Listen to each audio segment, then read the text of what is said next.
నా ఊపిరిలో ఉయ్యాలేసి నూరేళ్ల కాలం నిన్ను లాలించాలి, వెచ్చని కలల్ని పంచాలి.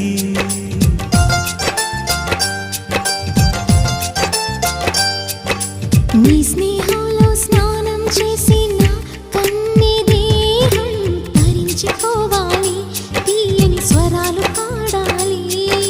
పరులకు ఎన్నడు తెలియని చల్లని చెలిమితో ఈ నా అనురాగం నీ గుండెనేమీటని. విరహపు వేడికి కనబడక విడవని జోడుగా ముడిపడగా అల్లి ఈ బంధం కలకాలముండిపోని. నీ కోసం జీవించా చిలక, నా ప్రాణం నీవే నిమ్మణి తునక.